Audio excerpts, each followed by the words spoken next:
ادبی کو تو پڑھنا تھوڑا ٹائم نکالنا مشکل تھا، لیکن وہ کام میں نے شادی کے بعد کیا اور بہت کیا، اور الحمدللہ اس میں میرے ہسبینڈ، میری فیملی بہت سپورٹیو ہے، میری بچیاں بہت سپورٹیو ہیں.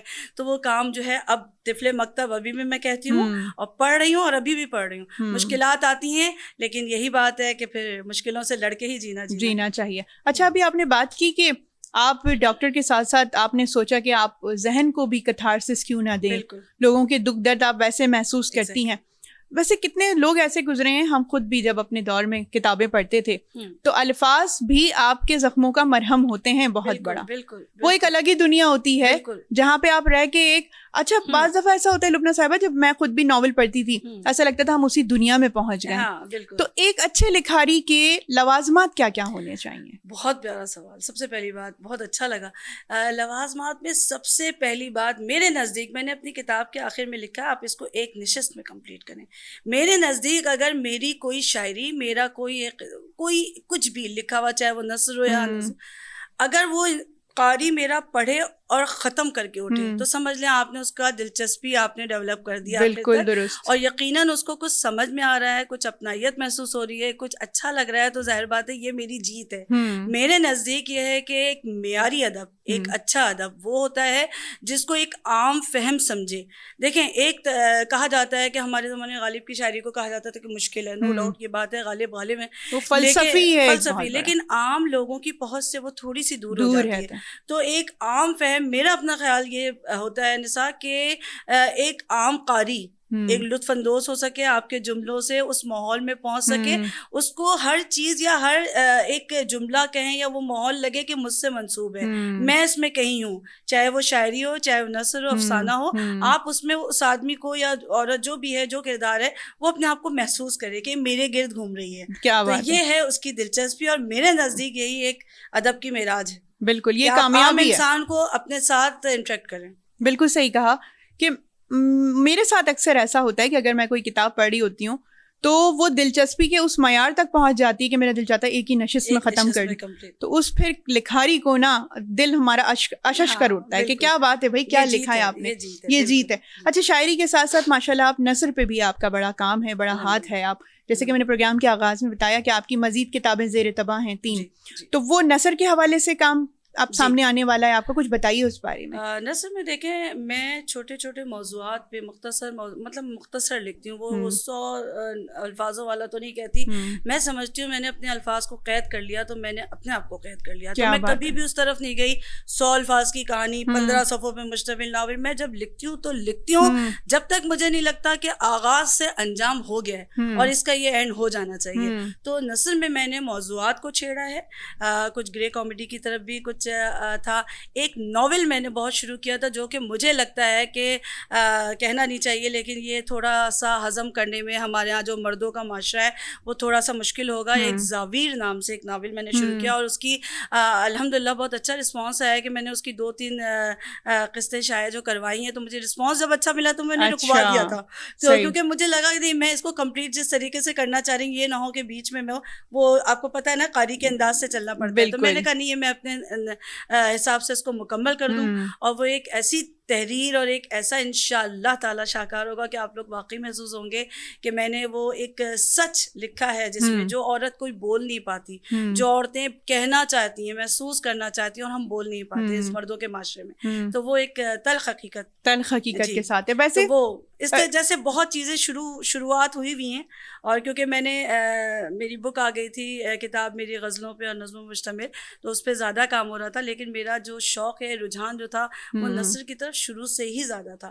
تو اب اس پہ ہی میں زیادہ کام کر رہی ہوں. اب اس پہ کر رہی ہوں. صحیح. اب آپ کی جو کتاب منظر عام پہ آ چکی ہے عکس در عکس، تو اس بارے میں تھوڑا بتائیے کہ اس کی زیر طباعت جب رہی ہے تو کن اکابرین کا ساتھ رہا، کنہوں نے اس پہ تبصرے کیے، کن لوگوں سے پذیرائی ملی، کن لوگوں کا ساتھ رہا اس کتاب کو شائع کرنے میں؟ یہ ایک زپ والا سوال ہے, کنٹروورشل, تو کنٹروورسی. بہرحال میں کچھ نام نہیں لینا چاہوں گی, لیکن یہ ہے کہ مجھے اپنی کتاب سے جو امید تھی میرے نزدیک وہ میں اپ ٹو دا مارک نہیں کر پائی. اس کی ریزن یہ تھی کہ اس میں اساتذہ کا تو دیکھیں آپ کو کوئی ایک لفظ لکھنا سکھایا, وہ استاد ہے آپ کا, جو آپ کی ذرا سی بھی اصلاح کرے میں اس کو ہمیشہ زندگی میں عزت بھی کروں گی, قدر بھی. لیکن کچھ ہوتا ہے کہ کبھی کبھی کچھ جب آپ کہتے ہیں نا 2-3 اساتذہ کے اس میں, تو وہ آپس میں کچھ معاملات ایسے ہو گئے تھے کہ بہرحال تھوڑا بہت بھی جس نے ساتھ دیا اس کا میں شکر ادا کرتی ہوں. اور اب یہ ہے کہ جاذب قریشی صاحب کو میں نے بعد میں بہت, ایک میرے استاد تھے اور اللہ ان کو جنت نصیب کرے, کہ انہوں نے میرا بعد میں بہت ساتھ دیا اور بہت اصلاح کیا, اور ان سے میں نے بہت کچھ سیکھا ہے. بالکل یہ کتاب جو آئی تھی وہ ٹھیک ہے, لیکن وہ میری پسندیدہ کتابوں میں شاید شامل نہ. اب جو میرے آ رہے ہیں وہ شاید میرے دل سے قریب ہوں گے. صحیح ہے. افسانے بھی آپ لکھتی ہیں, کیا موضوعات کس طرح کے ہوتے ہیں جو آپ کو اٹریکٹ کرتے ہیں؟ ارد گرد کے ماحول سے آپ کو لگتا ہے کہ یہ دکھ ہیں جو مجھے لکھنے چاہیے, یا اپنے اندر بھی پلنے والے دکھ اور جو جذبات اور احساسات ہیں اس کی بھی عکاسی کرتی ہیں؟ بالکل صاحب, دیکھیں دکھ تو ہمارا ساتھ ہے, کہتے ہیں سکھ تو بہت تھوڑی دیر کے ہوتے ہیں, اصل ساتھی تو دکھ ہوتے ہیں. اور ہر انسان کے ساتھ, چاہے آپ کسی طبقے کی بات کر لیں, اس میں ضروری نہیں کہ ہم کہیں کہ کوئی غریب طبقہ ہے یا امیر طبقہ ہے, ہر ایک کے دکھ الگ الگ ہوتے ہیں, نوعیت الگ ہوتی ہے, لیکن سب کے ساتھ ہیں. تو لیکن ایک بات جو آپ کی کہنے کی کہ میں خالی دکھ پہ ہی نہیں لکھتی, اور اکثر یہ بھی ہوتا ہے کہ نہیں جی یہ چیز آپ نے محسوس کی ہے, شاید آپ کے ساتھ لوگ یہ سوچتے ہیں کہ جو لکھنے والا ہے وہ شاید اس کے ساتھ وہ واقعات ہوئے ہیں جو اس نے لکھے ہیں. ایسا بالکل نہیں ہوتا. یہی بات ہوتی ہے ایک لکھاری کی کہ ہم آبزرو کرتے ہیں, ایک مشاہدہ ہوتا ہے آپ کے ساتھ, میرے ساتھ. میں تو چڑیا کو چہکنے پہ بھی لکھ سکتی ہوں, مزدور کو کام کرتے پہ بھی دیکھ سکتی ہوں, میں ایک جھاڑو لگاتی عورت پہ بھی لکھ سکتی ہوں, اور میں ایک انٹلیکچوئل عورت پہ بھی لکھ دوں گی. تو یہ میری آبزرویشن ہے, میرا مشاہدہ ہے. میں ہر چیز کو لکھتی ہوں, جو چیز سمجھ میں آتی ہے اس کو لکھتی ہوں. بڑے بڑے لکھاریوں نے, خواجہ حسن نظامی صاحب نے تو جھینگر کا جنازہ تک لکھ دیا. دیکھیں وہ ایک موضوعات جو عام شخصیت کی بالکل نظر میں بھی نہیں جا سکتا, آپ نے ایک بڑے مزاح کے انداز میں اس کو بیان کیا, اور وہ اردو ٹیکسٹ بک کا حصہ بن گیا. اور مجھے اب تک یاد پڑتا ہے جب میں پڑھتی تھی, جب میں ان کا وہ اقتباس پڑھتی تھی تو دل خوش ہوتا تھا کہ کیا لکھاری ہے, کیا لکھا ہے اس نے. سوری میں آپ کی بات کاٹ رہی ہوں, لیکن میں نے ایک چیز لکھی اس سے ہٹ کے تھوڑا, لیکن میں نے لکھا تھا ایک بہشتی عورت, اور وہ مزاحیہ انداز میں ہے, طنزیہ جسے آپ کامیڈی کہہ سکتے ہیں.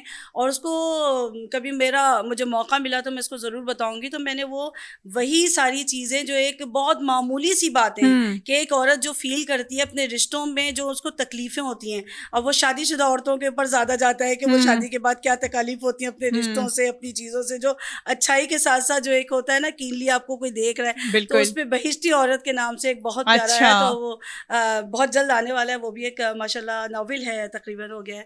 تو بس یہ چیزیں واقعی چھوٹی چھوٹی باتیں, ضروری نہیں ہے کہ میں کسی بہت بڑے ٹاپک کو چھوڑوں, اس پہ تو بہت لکھا جا چکا, لکھ رہے ہیں لوگ, لیکن چھوٹے موضوعات پہ بھی لکھنا بہت ضروری ہوتا ہے. بالکل. اچھا, چھوٹی اور معمولی باتوں سے مجھے یاد آیا, واصف علی واصف صاحب کی میں کتاب پڑھی تھی, اس کا ایک چیپٹر, تو اس میں وہ کہتے ہیں کہ غیر معمولی چیزیں وہی بنتی ہیں جو معمولی ہوتی ہیں.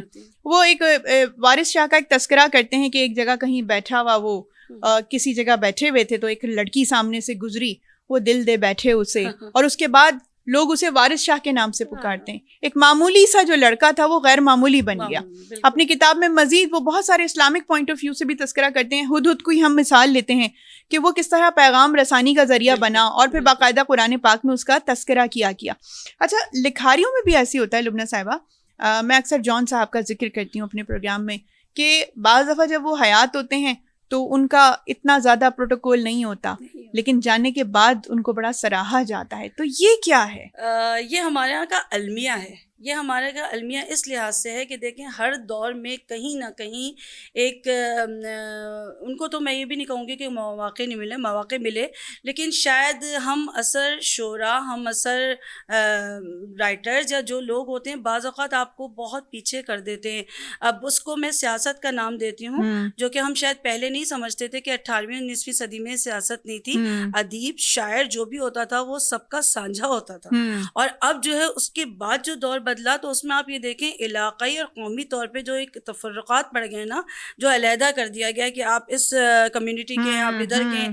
تو وہ جو ایک دور شاید گزرا, اور کہیں کہیں یہ بھی ہوا کہ مواقع نہ ملنے کی بھی وجہ ہوتی ہے, جو PR سسٹم آپ نے ایک ڈیولپ کیا ہوا ہے. بالکل وہ ڈیولپ کیا ہوا اور وہ ہو سکتا ہے اس وقت سے بھی ڈیولپ ہوا ہوا. اور یہ کہیں نہ کہیں یہ چیزیں کہ ابھی بھی آپ کو نہیں پتا. آپ ایلیا کا نام لے رہی ہیں, آپ جان کا نام لے رہی ہیں, آپ بہت سارے ابھی میں بتا بھی سکتی ہوں, نام نہیں لینا چاہیے اس طرح, لیکن ابھی بھی بہت سارے اچھے لکھنے والے اور کہنے والے موجود ہیں جن کا کوئی نام و نشان نہیں ہے. اور وہی چنندہ چند لوگ ہیں, چند چہرے ہیں جو آگے آ جاتے ہیں, لیکن اصل لکھنے والے بعد میں شاید ان کو ہم لوگ ایکسیپٹ کرتے ہیں کہ یہ تھے. آپ دیکھیں اشفاق احمد کے ناول کو کوئی سمجھتا نہیں تھا, ان کے ڈرامے آتے تھے تو لوگ کہتے تھے یہ کیا چیز ہے, کون سا فلسفہ ہے, سر پہ سے گزر گیا. ٹھیک ہے نا, تو وہ عام فہم نہیں تھا. لیکن اب جب سمجھ میں آنے لگا, ایک ایج گروپ کے بعد آپ کو سمجھ میں آتا ہے, تو آتا ہے کہ کیا لکھ گئے وہ, ایسی کوئی تحریر کیا ہم لکھ سکتے ہیں. آپ یہ دیکھیں مرات العروس کیا تھی, وہ عام الفاظ میں, اس میں لینگویج تھوڑی مشکل ہے, لیکن بہرحال وہ سمجھ میں آنے والی چیز تھی. لیکن کہیں کہیں یہ دیکھیں اب آپ اس کو زندگی میں اپلائی کرتے ہیں کہ وہ کیا چیز تھی. بالکل درست کہا. ایسی تحریریں, یہ کاوشیں, یہ شاہکار تھے. تو یہ شاید اس وقت بھی یہی رہا کہ منظر عام پہ نہ آنے یا ان کو ایکسیپٹ کرنے کی بہت ساری وجوہات تھی کہ ہم اثر دوستوں کی وجہ سے بھی کچھ ہضم نہیں کر پاتے. آپ بہت اونچی چیز کو ہضم ہی نہیں کر پاتے. گفتگو کا سلسلہ ہم یہیں سے جوڑیں گے. لبنہ صاحبہ, ایک وقفے کا وقت ہے, تو ناظرین آپ نے کہیں بھی نہیں جانا ہے. ابھی ہم واپس آتے ہیں ایک چھوٹے سے بریک کے بعد.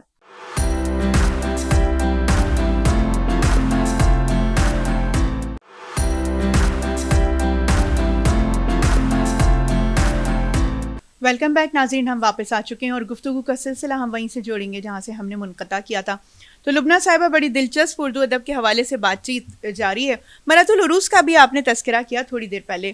ڈپٹی نذیر احمد صاحب کی یہ تخلیق, اور کیا زبردست تخلیق کہ آپ کسی بھی دور میں اس کو پڑھ لیں, ڈرامے بھی بن رہے ہیں, فلمیں بھی بن رہی ہیں اس کے اوپر, ابھی تک زندہ ہے وہ تخلیق, ہم مثال ہے. اچھا, یہ جو تخلیقات ہوتی تھیں پہلے لبنہ صاحبہ, یہ تربیت کا حصہ ہوتی تھی, ان سے انسان سیکھتا تھا, قاری ہمارا تربیتی یافتہ ہو جاتا تھا.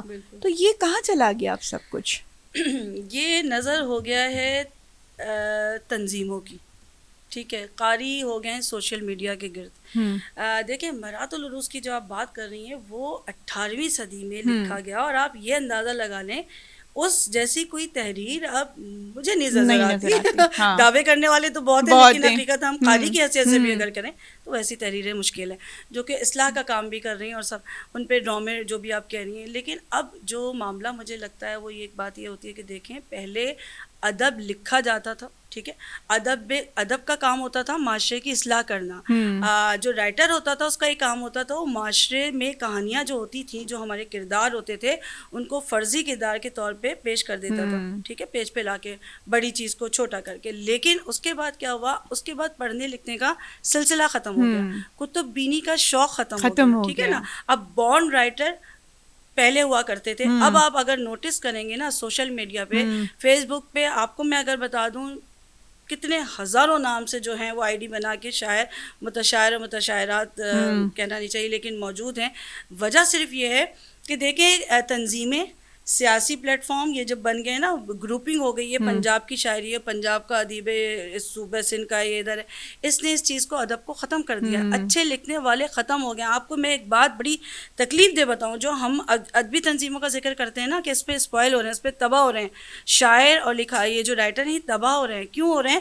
آپ ان کو لکھنے اور پڑھنے کا موقع نہیں دے رہے. ایک انسان کو آپ مستقل, ایک مشاعرہ ادھر ہے, ایک تقریب ادھر ہے, ایک ادھر ہے, اس کو فوکس نہیں کرنے دیا جا رہا. اسی طرح اس کا ادب پڑھنے والا قاری موجود نہیں ہے. بچے کہاں پڑھ رہے ہیں؟ آپ دیکھیں پہلے کالجز میں مشاعرے ہوتے تھے, آپ بک اسٹالز کتنے موجود تھے, آپ کسی بک اسٹال پہ جائیے آپ کو خالی ملے گا. واحد شاپنگ سینٹر میں ایک چیز خالی ملتی ہے, بک اسٹال.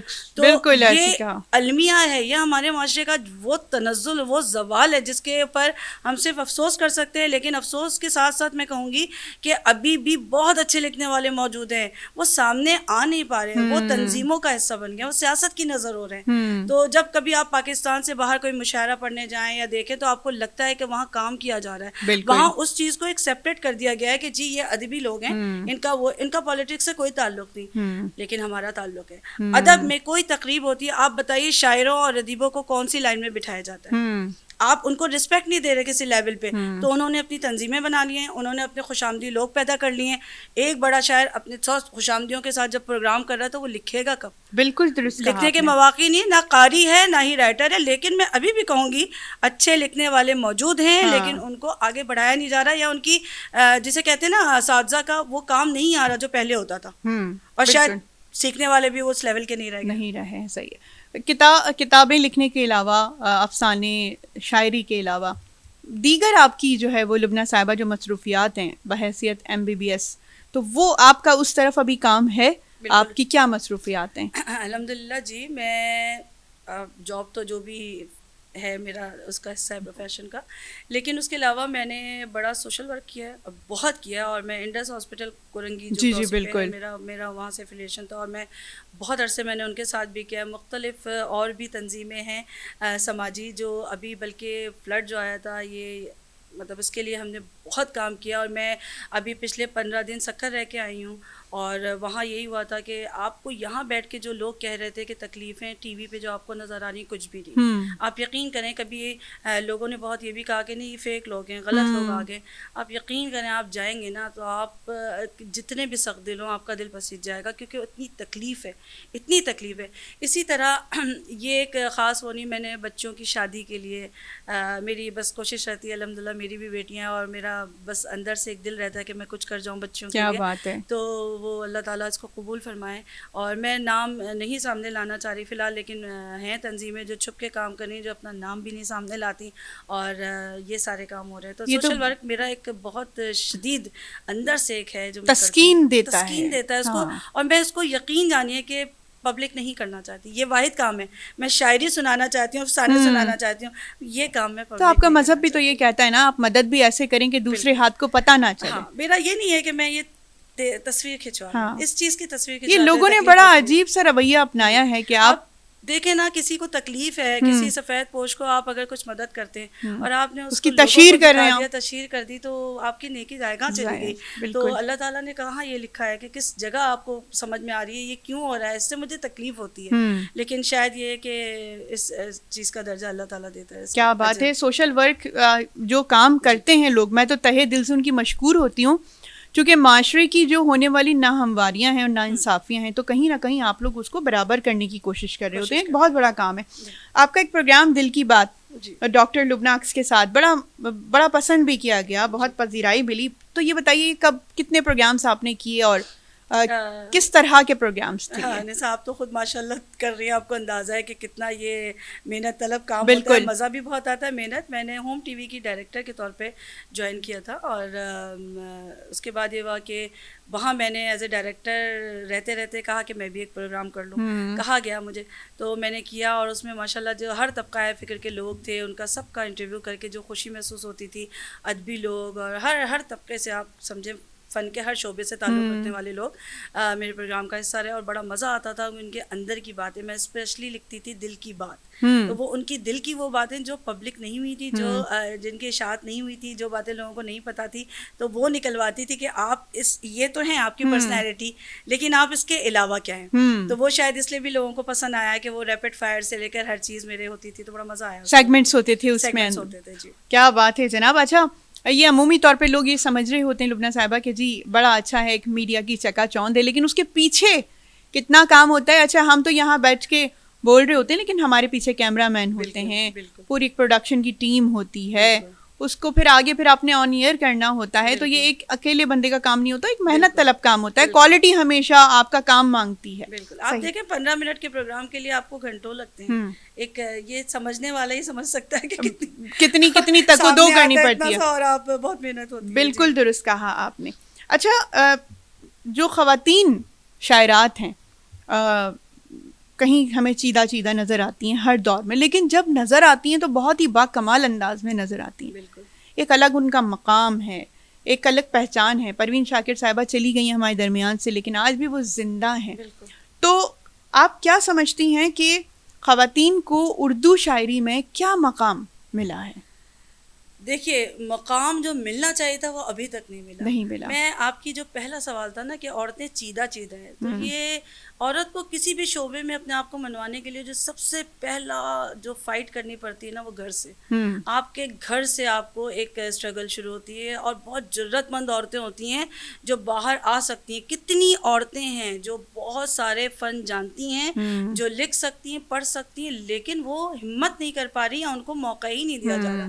تو جو سامنے آتی ہیں وہ جرت مند خواتین, اور میں کہتی ہوں آپ پاکستان کی آبادی کا کتنا فیصد حصہ ہیں, تو آپ یہ دیکھیے کتنی عورتیں آئی ہیں سامنے, باقی گھروں میں ہی ہیں, محدود ہے, قید کی زندگی گزار رہی ہیں. تو اب مسئلہ صرف یہ آ جاتا ہے کہ دیکھیں وہ خواتین جو ہر دور میں آئی ہیں وہ جرت مند بھی تھیں, انہوں نے لکھا اور ان کو مواقع بھی ملے, گھر سے ان کو سپورٹ ہوئی. سب سے پہلی بات ان کے گھر والوں نے ان کا ساتھ دیا تو وہ سامنے آئی. ادا جعفری صاحبہ ماشاء اللہ, میں کہتی ہوں کشور نائت کو دیکھ لیں آپ, پروین شاکر کی تو کیا بات ہے, فہمیدہ ریاض صاحبہ, جی فہمیدہ ریاض صاحب ہیں. ابھی ہمارے دور حاضر میں بھی ہماری امسر شاعرات جو ہیں ان میں ہماری جو سینئر شاعرات ہیں بہت ہیں, اور آپ دیکھیں پاکستان سے باہر جا کے وہ اپنے آپ کو منوا رہی ہیں. ایسا نہیں ہے کہ ان کو نہیں ہے, بس یہ ہے کہ ہاں ان کو تسلیم کرنے میں ایک, میں پھر کہوں گی یہ معاشرہ مردوں کا ہے, تو خواتین شاعرات کو تسلیم کرنے میں بھی بڑا وقت لگے گا. اور خواتین شاعرات کے ہر شعبے میں نہیں تسلیم کر پاتے لوگ. بالکل درست کہا. اچھا, پسندیدہ شاعر کون ہے آپ کے؟ پسندیدہ شاعر سب سے پہلے تو غالب, حالانکہ یہ میں وہی کہوں گی کہ میں نے بچپن سے لکھنا شروع کیا, وہی والا جواب ہے, لیکن غالب تو غالب, غالب تو ابھی بھی غالب کی وہ اپنے نام کی طرح غالب ہے, وہ سب پہ غالب ہیں. آپ یقین کیجئے کہ وہ ایک تھا نا, لے آئیں گے بازار سے دل جوہر, جو کہا جاتا ہے کہ جو ٹرانسپلانٹ شروع ہوا ہے تو وہ غالب نے اس کو ایک اس میں کہہ دیا تھا مذاق میں. تو اسی طرح آپ دیکھیں ان کی شاعری عام فہم نہیں ہے, لیکن بعد میں غالب کی شاعری عام فہم بھی ہوئی ہے, تھوڑی آسان بھی تھی. اور وہ بہرحال اس زمانے کے تو شعراء میں, پھر میں اگر آپ انقلابی شعراء میں کہیں گے تو میں فیض کو میں نے بہت پڑھا بھی ہے, بہت پسند بھی ہیں, اور احمد فراز ہم سب کے پسندیدہ شاعر ہیں, بہت ہیں, لیکن غالب بہرحال میرے پسندیدہ شاعر ہیں. اچھا, اس وقت ابھی میں پچھلے دنوں کسی کے ساتھ گفتگو کر رہی تھی اور کہیں پڑھا بھی میں نے کہ جب اپنے ہم اسروں کے ساتھ تھے غالب تو اس وقت بھی ان کو ہضم نہیں کیا گیا, کیونکہ اس وقت تو وہ بادشاہت کا سسٹم تھا کہ جی آپ محل میں جا کے کلام سنایا کرتے تھے, تو وہ چیدہ چیدہ لوگ ہوتے تھے جو وہاں پہ موجود ہوتے تھے. تو غالب کی بھی پہچان ان کے جانے کے بعد ہوئی. تو یہ تو میں نے کہا نا, یہ ہماری قوم کا المیہ ہے, یہ بلکہ ہماری نہیں ہے, ساری دنیا کا المیہ ہے کہ انسان کی, شاید آپ یہ ایک بات دیکھیں, محسوس کرتے ہیں, کیا پتہ کل کو آپ کہیں ڈاکٹر لبنہ بھی کوئی چیز تھی, تو جب آپ ساتھ رہتے ہیں تو شاید بہت ساری باتیں ہیں ہم اتنا اس کو نہیں توجہ سے سنتے, یا اس کا کوئی جملہ, کوئی کہیں بھی بات جو بعد میں آپ کو سمجھ میں آتی ہے. بانو قدسی آپا کو ہم آج رو رہے ہیں, اور فاطمہ سرے, چلے کچھ لوگوں کی قدر میں کہوں گی کہ زندگی میں ہم نے کر لی ہے, حسینہ معین صاحبہ, انور مقصود یا وہ, لیکن باقی آپ دیکھیں بعد میں روتے ہیں, ہم رونے والی قوم ہیں, تو ہم بعد میں ان کے جملوں کو, ان کی چیزوں کا, وہ سوچتے ہیں کہ وہ کیا سوچ تھی جو انہوں نے آج سے 50 سال پہلے کون سی سوچ چھوڑی ہے. آپ یہ دیکھیں شاعری میں, نثر میں, یا کسی بھی طبقے میں وہ جو کام کیا جا چکا ہے نا 100 سال پہلے, اسی کو آپ بار بار اسی پہ کام کر رہے ہیں. کوئی انوویشن, کوئی ایک نیاپن, کوئی ایک جدت, یہ بہت کم لوگ لا پا رہے ہیں. بالکل صحیح کہا, اسی کو آپ دوبارہ کریں. ابھی آپ نے عہد حاضر کے انور مقصود صاحب کا نام لیا, میں کہتی ہوں کہ کیا ان کا کاٹدار قلم ہے, مزاح کے حوالے سے سنجیدہ بات کر جاتے ہیں وہ, مزاح کے پیرائے میں لپیٹ کر. میں نہیں سمجھتی کہ ان سے کوئی بہتر. مستنصر حسین تارڑ کی میں بات کروں, کیا سفر نامے بولے, کیا بات ہے ان کی. مطلب ابھی بھی ہم رشک کر سکتے ہیں کہ ہمارے اردو ادب میں اس طرح کے بڑے بڑے نام ہمارے ساتھ جڑے ہوئے. جب آپ ان کو بیٹھ کے سنتے ہیں نا لبنہ صاحبہ, آپ کا دل چاہتا ہے بس یہی بولتے رہیں اور آپ سنتے رہیں. اچھا, تو یہ مجھے بتائیں کہ صحبت بڑا اثر کرتی ہے آپ کی شخصیت کی تبدیلی میں؟ بالکل کرتی ہے, بالکل کرتی ہے. آپ جن لوگوں کے ساتھ اٹھنا بیٹھنا آپ کا ہوگا, آپ کی زبان, آپ کا لہجہ, آپ کا رکھ رکھاؤ, اس کا عکاس ہوتا ہے میرے خیال میں. اور یہ بات ہے کہ اگر آپ کی طبیعت میں, مزاج میں اتنا مضبوطی یا اتنا اسٹرانگ ہیں آپ کہ آپ کسی جگہ بھی رہ کے اپنے آپ کو منوا سکیں, تو یہ بہت کم لوگوں میں ہوتا ہے, لیکن صحبت اثر کرتی ہے. الحمدللہ ہمارے ساتھ ابھی اچھے لوگ ہیں, اچھے لوگوں کا ساتھ ہے, اور میں کوشش یہی کرتی ہوں کہ جو لوگ ہوں معیاری ہوں, کم ہوں, ہجوم نہ ہوں, لیکن کم لوگ ہوں لیکن آپ کے ساتھ مخلص ہوں, اچھے ہوں اور وفادار ہوں. بالکل. آج آپ ہمارے پروگرام میں آئی ہیں تو لبنہ صاحبہ کچھ سننا چاہوں گی میں آپ کی, کوئی نظم, کوئی آپ کی غزل, تو پلیز ہمارے ناظرین کی سماعتوں کی نظر کیجیے. ہاں اچھا, یہ آپ نے مجھے کہا نہیں تھا لیکن میں سنا دیتی ہوں. ایک تو میں بلکہ پوری غزل کے بجائے کہیں 2 اشعار سنا دوں. بالکل بالکل, ارشاد, پسندیدہ 2 اشعار. ارشاد. ایک ہے کہ کبھی رونا محبت ہے، کبھی ہنسنا محبت ہے، کبھی رونا محبت ہے، کبھی ہنسنا محبت ہے، کسی کو خوش دلی سے دیکھتے رہنا محبت ہے، اور کسی کی یاد سے جانا کبھی مسکان آ جائے، کسی کی یاد سے جانا کبھی مسکان آ جائے تو اس کو چند ساتھ سوچتے رہنا محبت ہے۔ کیا بات کسی ہے، سہمی ہوئی چڑیا کا بازو ٹوٹتے دیکھو، اسے مرہم لگا کر پھر اڑا دینا کیا محبت بات ہے، کیا بات ہے، کیا بات ہے۔ اور ایک ہے کہ دیکھیں تو کس مقام پہ آنے لگے ہیں لوگ، دیکھیں تو کس مقام پہ آنے لگے ہیں لوگ، اب تو میری دعا بھی چرانے لگے ہیں لوگ۔ واہ واہ واہ، اور شکریہ بہت۔ اور کوئی کسر رہی ہے میرے التفات میں، کوئی کسر رہی ہے میرے التفات میں، تبھی تو درمیان میں آنے لگے ہیں لوگ۔ کیا کہنے بھائی، کیا کہنے، بہت خوب، بہت خوب۔ اگر آپ کہیں تو میں ایک لائن ترنم سے گا بالکل بالکل، ارشاد ارشاد، جو میری شاید کافی اللہ تعالیٰ کا شکر الحمدللہ پسند کرتے ہیں۔ ارشاد۔ یا تو ہوتا ہے یا نہیں ہوتا، عشق میں شائبہ نہیں ہوتا، کیا بات ہے، یہ حدود و قیود کیا جانے، یہ حدود و قیود کیا جانے، عشق میں ضابطہ نہیں ہوتا۔ واہ، کیا کہنے، کیا ترنم سے آپ نے پڑھائے، با کمال، بہت بہت شکریہ۔ ہم وقفے کا ایک وقت ہے، ابھی ہم واپس آتے ہیں۔ تو ناظرین آپ نے کہیں بھی نہیں جانا ہے، ابھی ہم واپس آتے ہیں ایک چھوٹے سے بریک کے بعد۔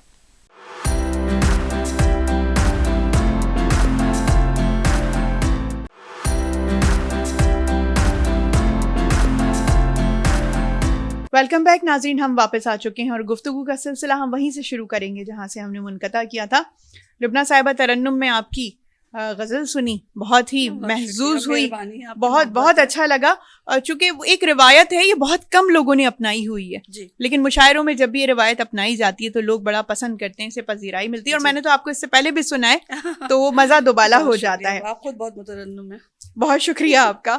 اچھا، میں آپ سے ایک سوال پوچھنا چاہتی ہوں، پھر میں آپ کی غزل سننا چاہوں گی کہ رومانیت کہا جاتا ہے کہ شاعری کی روح ہوتی ہے۔ بالکل، کوئی بھی شاعر یا شاعرہ جب قلم اٹھاتا ہے، ہو ہی نہیں سکتا کہ وہ اس موضوع سے اجتناب کرتے ہوئے گزر جائے۔ تو آپ کیا سمجھتی ہیں کہ اگر محبت ہوتی ہے تو شاعر تخلیق پاتا ہے؟ بالکل، یہ ایک حد تک تو آپ بالکل کہیں گے۔ دیکھیں جیسا ہر انسان کو اللہ تعالیٰ نے مختلف پیدا کیا ہے۔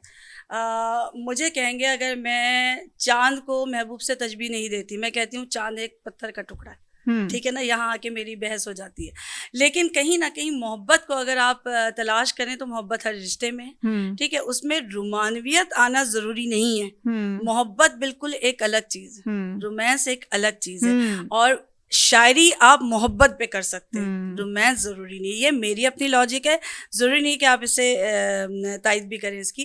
لیکن یہ دیکھیے کہ میں نے اپنی پہلی کتاب میں رشتوں پہ لکھا، اپنے ارد گرد رشتوں پہ لکھا۔ بعد میں مجھے یہ کہا گیا کہ آپ تھوڑا سا اس طرف آئیں اور لکھیں، اور یقین جانیے کہ لکھنا یہ میری مجبوری تو نہیں کہوں گی، لکھنے میں مزہ بھی آیا، لکھا بھی، لیکن کہیں نہ کہیں لوگ سمجھتے ہیں کہ جو گیسو، رخسار اور ان کی شاعری، مجھے لگتا ہے ہمارے ارد گرد موضوعات بہت ہیں، تو ہمیں اب اس چیز سے نکل آنا چاہیے۔ اور یہ 21ویں صدی، یہ اس میں وہ دور رہا بھی نہیں ہے کہ آپ خالی رومانٹک شاعری کریں۔ ہاں یہ ضرور ہے کہ جب آپ لکھنے پہ آتے ہیں یا کوئی بھی شاعر، اس کے پاس یہ احساسہ ہوتا ہے کہ کچھ کلام اس کا، یا جو کہیں گے آپ، وہ رومانویت لیے ہوئے ہوتا ہے، وہ محبت ہوتی ہے، دل سے نکلتی ہے، کسی چیز کو آپ محسوس کرتے ہیں۔ تو دیکھیے، میں آپ کی اس بات سے اتفاق کرتی ہوں، چونکہ محبت تو روح کے ساتھ رشتے کا نام ہے، اس میں باقی لوازمات کی ضرورت نہیں پیش آتی، تو وہ ایک الگ ٹاپک ہے اور یہ ایک الگ موضوع ہے۔ بالکل، میں کچھ آپ سے سننا چاہوں گی لبنہ صاحبہ، ارشاد۔ یہ اب آپ کو کیسی لگے، کیونکہ میں نے ابھی مشاعروں میں بھی نہیں پڑھی، بالکل تازہ کلام آپ کے ارشاد ارشاد عطا کیجیے۔ ایک ستم اور کر رہے ہو تم، ایک ستم اور کر رہے ہو تم، جانے پھر کس پہ مر رہے ہو تم، ایک ستم اور کر رہے ہو تم، جانے پھر کس پہ مر رہے ہو تم، دیکھو کتنا عجیب لگتا ہے، دیکھو کتنا عجیب لگتا ہے، میرے سائے سے ڈر رہے ہو تم، میرے سائے سے ڈر رہے ہو تم، اور بات میری کہاں سنی تم نے، بات میری، یہ مردوں کے معاشرے کے لیے، بات میری کہاں سنی تم نے، بات اپنی ہی کر رہے ہو تم، بات میری کہاں سنی تم نے، بات اپنی ہی کر رہے ہو تم، اور زندگی جیسی زندگی گزری، زندگی جیسی زندگی گزری، جب میرے ہم سفر رہے ہو تم، زندگی جیسی زندگی گزری جب میرے ہم سفر رہے ہو تم، اور درد میں جب تم کو یاد کیا، درد میں جب تم کو یاد کیا، کس قدر پر اثر رہے ہو تم، کس قدر پر اثر رہے ہو تم،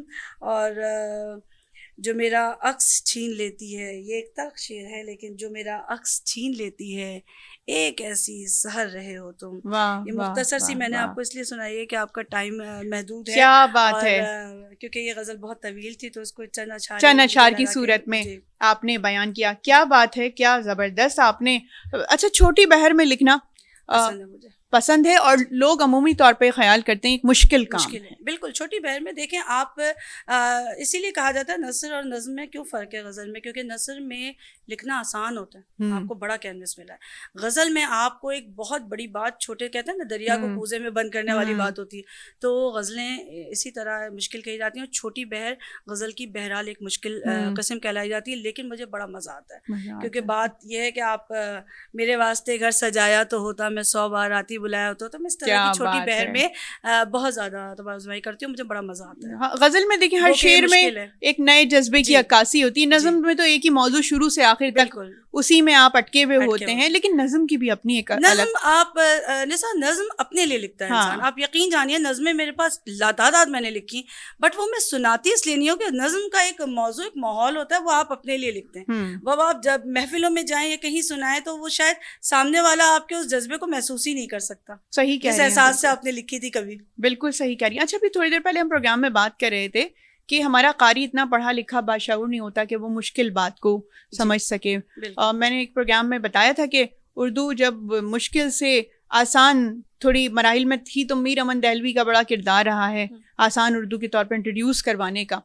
تو یہ کیا بات ہے کہ قاری جو ایک بہت بڑی تعداد میں ہے وہ نابلد ہے, اس کو نہیں پتا, اس کو آسان پیرائے میں بات کر کے بیان کرنی چاہیے. لیکن جب میں محافل میں بیٹھتی ہوں تو وہاں بڑے مشکل ثقیل اردو کے الفاظ استعمال کیے جاتے ہیں. تو شاید یہی وجہ ہے کہ ایک بڑی تعداد ان تقاریب سے دور رہتی ہیں. بہت پیاری بات, بہت پیاری بات. میں نے ابھی آپ کو شروع میں یہ بات کی تھی کہ میں سمجھتی ہوں میری شاعری, اور میں نے اس طرف رکھا بھی ہے کیونکہ الفاظ کا چناؤ اور استعمال تو ہم کر سکتے ہیں, لیکن آپ یہ دیکھیں سامنے والے کو سمجھ آ رہا ہے. وہ اگر آپ کسی کو اپنا شعر سنائیں اور وہ آپ کے ساتھ اس کا تعلق ہی نہیں جوڑ رہا تو بیکار ہے, آپ کا تعلق نہیں جوڑا, آپ بیکار ہیں. تو اس زمانے میں آپ دیکھیں بچوں کے پاس ٹائم کہاں ہے. ہماری نوجوان نسل کو یہ ٹائم ہے, ہماری جوان نسل کو, کہ وہ مشکل مشکل الفاظ, کیمبرج کے سسٹم سے بچے پڑھے ہوئے ہیں, انگلش کا دور ہے, زمانہ بدل گیا ہے. اب گھروں میں ادبی رسائل نہیں آیا کرتے, بہت کم ہو گیا. سوشل میڈیا سے وہ کیا چیز سیکھیں گے جو آسان ترین ہو. صحیح ہے. اسی طرح جو ہے شعرا کو میں واقعی مجھے افسوس ہوتا ہے کہ کبھی کبھی گفتگو آپ دیکھیں, یہ بچپن سے ہمیں سکھایا جاتا ہے کہ آپ سامنے والے کو دیکھ کے بات کریں. بالکل ایسی ہے. اگر آپ اس کا لیول جو سمجھ رہے ہیں اس لحاظ سے بات کریں تو یہ ایک زیادتی ہے کہ اگر آپ سمجھ رہے ہیں کہ قاری سمجھدار نہیں ہے, نہیں سمجھ پا رہا کوئی بھی, یا تو آپ وہ طریقے اپنائیں جیسے میں نے کہا کہ اس کو کسی لیول پہ لائیں, تو الیکٹرانک اور پرنٹ میڈیا کے ذریعے اس کو پہلے اتنا بڑھاوا تو دیں کہ قاری پیدا تو ہوں آپ کے دور کے, تو پھر آپ مشکل بات کریں. ادروائز یہی ہوگا, سننے والا بھی شاعر, کہنے والا بھی شاعر. یہی ہو رہا ہے آج کل. آپ دیکھیں کہ قاری نہیں ہے, سامعین نہیں ہے, صرف آپ ہی کہہ رہے ہیں, آپ ہی سن رہے ہیں. تو یہ میرا نہیں خیال ہے کہ ترویج ہے ادب کی. بڑے میڈیمز ہیں, دور ہے, تکلیف دہ دور ہے, اور اتنے میڈیمز ہیں. بالکل, آپ کا ریڈیو ہے, آپ کا ٹی وی ہے, سوشل میڈیا آ جاتا ہے, آپ کا پھر پرنٹ میڈیا, اخبارات ہیں, رسائل ہیں, جرائد ہیں, ایک بھرمار ہے چیزوں کی, لیکن اس کے باوجود بھی ادب فروغ نہیں پا رہا. اسی لیے نا کہ آپ دیکھیں کہ غلط ادب آ رہا ہے سوشل میڈیا پہ. آپ کو معیاری کلام نہیں ملے گا, معیاری چیزیں بہت کم ملتی ہیں. آپ ریختہ کو کہاں تلاش کریں گے؟ بچے تو جو سامنے چیز آ رہی ہے, جو شعر آ رہا ہے اس کو کوٹ کر دیتے ہیں اور وہ سمجھ لیتے ہیں. تو یہی تو, یا تو ان کو ایک مضمون کے طور پہ, میں ہمیشہ کہتی تھی کہ لوگ کہتے ہیں متشاعر متشاعرہ, تو میرا بڑا جھگڑا رہا اس بات پہ کافی اساتذہ سے. میں نے کہا کہ اس کو ایک مضمون کے طور پہ کیوں نہیں پڑھایا جاتا؟ شاعری کو یونیورسٹی میں ایک باقاعدہ درجہ دے دیجیے, ایک سبجیکٹ رکھ دیجیے کہ آپ نے اگر گریجویٹ کرنا ہے تو, یا اگر آپ کے ساتھ اردو لازمی ہے تو آپ شاعری کا ایک لیں گے. آپ اس کو شعراء کو پڑھا رہے ہیں لیکن شاعری انگریزی کی کتابوں کے ساتھ بھی تو یہ ہوتا ہے نا, مضمون کے طور پہ نہیں پڑھا رہے آپ اس کو. مضمون کے طور پہ شاعری, سمپل شاعری پڑھائیے. شعراء کو نہیں کہہ رہی, شاعری پڑھائی کہ شاعری ہے کیا, بحر کیا ہے, ردیف کیا ہے, قافیہ کیا ہے, سلیس کیا ہے, کیا کس طریقے سے لکھا جاتا ہے. تو اگر آپ یہ پڑھائیں گے تو ہو سکتا ہے کہ بہت سارے لوگ, سارے لوگ تو نہیں لیکن بہت سارے لوگ ادب کی طرف دوبارہ آئیں, اور وہ ماحول, وہ جو شمعدان, وہ محفلیں, وہ چائے خانے تھے, وہ دوبارہ بن سکتے ہیں. وہ شمعدان والی محفلیں دوبارہ آ سکتی ہیں. آپ پیدا تو کریں. آپ تو تنظیموں کی نظر ہو گئے, ادب تنظیموں کی نظر ہو گیا, سیاست کی نظر ہو گیا. انٹرمیڈیٹ میں بھی جو ہمارا کورس ہے اس میں جو انگلش ہے باقاعدہ طور پہ اس کا چیپٹرز الگ ہے, اس کے جو نظم کی بک ہے وہ بالکل الگ ہے, اور جو ناول ہے وہ بالکل الگ ہے. بالکل. تو جب آپ کسی دوسری زبان کو اتنی زیادہ ترجیح دے رہے ہیں تو آپ پھر اردو کے لیے بھی سوچیں جو آپ کی اپنی زبان ہے. بالکل یہی میں کہنا چاہ رہی تھی کہ ہم بھی تو یہ کام کر سکتے ہیں نا. ہم انسپائر ہوتے ہیں لیکن ہم وہ کام کرتے نہیں ہیں, اور پھر تکلیف ہوتی ہے کہ آپ کے بچے جو ہیں وہ بے روی کا شکار ہو رہے ہیں. تو آپ ان کو, قاری وحید ظفر نے ایک نعت پڑھی تھی اور انہوں نے اس نعت کے لیے بار بار کہا کہ اس زمانے میں تھوڑا سا بچوں کا وہ دیکھتے تھے گانے گا رہے ہیں, تو انہوں نے کہا میں ایک ایسی چیز پڑھ دوں کہ بچے اس طرف ہو جائیں. تو اس زمانے میں ایک ان کی نعت اللہ علیہ وہ ایک آ گئی تھی. تو وہی میرا مقصد یہی کہنے کا ہے, آپ لکھیے, آپ اس کو اتنا گلیمرائز کر دیں بچوں کے معیار پہ آ کے, بچوں کا ذہن سمجھتے ہوئے. کیوں نہیں ایسے مشاعرے یا پروگرام ہو رہے کہ بچے آئیں, کانسرٹس میں بھی تو جاتے ہیں نا نوجوان نسل. تو آپ کریں گے اس کو, آپ ان کے ذہنی معیار کے مطابق بنانے کی کوشش تو کریں, تو ان کو الگ نہ کریں, اپنے ساتھ اپنا حصہ سمجھیں, تو پھر یہ ترویج ہوگی. بالکل. لبنہ صاحبہ, پروگرام کا ہمارا وقت ختم ہو گیا ہے. جاتے جاتے میں چاہوں گی, میں ہر مہمان سے کہتی ہوں کہ کوئی پیغام, خصوصی طور پہ نوجوان نسل جو اس وقت ہمارا پروگرام دیکھ رہی ہے, بہت سارے ایسے بھی ہیں جن کو دلچسپی ہے ادب سے, تو کوئی آپ آخر میں جاتے جاتے بات کرنا چاہیں؟ سب سے پہلے میرا پیغام تو میں جوان نسل کے لیے تو کہوں گی کہ محبت بانٹیں, ٹھیک ہے, اور ہمارا اثاثہ محبت ہے, محبت سے ملیں, بڑوں کا ادب کریں, احترام کریں. اور اگر آپ صرف ادب کے حوالے سے کہہ رہی ہیں تو اپنے دل میں گنجائش پیدا کریں اور سننے کا مادہ, سننے کا حوصلہ پیدا کریں. اگر آپ کی کوئی نشاندہی کر رہا ہے کسی غلطی کی, تو آپ اس کو پازیٹیو لیں اور اس کو سمجھیں. ادب احترام سب سے پہلے شروع ہوتا ہے, اس کے بعد. اور کتب بینی کی طرف آئیں, ادب کو پڑھیں, اور سب سے بڑی بات اپنے بزرگوں کی عزت کریں. جب آپ عزت کرتے ہیں تو آپ کو اللہ تعالیٰ بہت کچھ نواز دیتا ہے ہر طریقے سے, خالی ادب میں ہی نہیں, ہر طریقے سے. تو اس نوجوان نسل اتنی انرجیٹک ہے, ہمارے بچے, میں تو کہتی ہوں ہم سے بہت زیادہ اچھے ہیں, ہم سے بہت زیادہ اچھے ہیں. تو ان کو صرف ایک گروم کرنے کی ضرورت ہے, پالش کرنے کی ضرورت ہے, اپنانے کی ضرورت ہے, ایک ڈائریکشن دے دیں, اس ڈائریکشن میں اپنائیت ہو, اپنا کے آپ کچھ بھی کروا لیں. کیا بات ہے, بہت پیارے بچے ہیں. بہت شکریہ لبنہ صاحبہ کہ آج آپ پروگرام میں ہمارے پاس تشریف. بہت شکریہ آپ کا نساء, آپ نے بلایا تھی محبت سے, بہت شکریہ. بہت شکریہ. تو ناظرین, یہ تھا ہمارا آج کا پروگرام. لبنہ صاحبہ نے جاتے جاتے ایک پیغام دیا نوجوان نسل کو کہ ہمیشہ ہمیں اپنے بڑوں کا ادب کرنا چاہیے. وہ کہا جاتا ہے نا کہ بادب با نصیب, بے ادب بد نصیب. تو جاتے جاتے اپنی میزبان نساء احمد کو اجازت دیجیے گا. اگلے پروگرام میں ہم پھر کسی نئے مہمان کے ساتھ آپ کی خدمت میں حاضر ہوں گے. اپنا بہت زیادہ خیال رکھیے گا. اللہ نگہبان.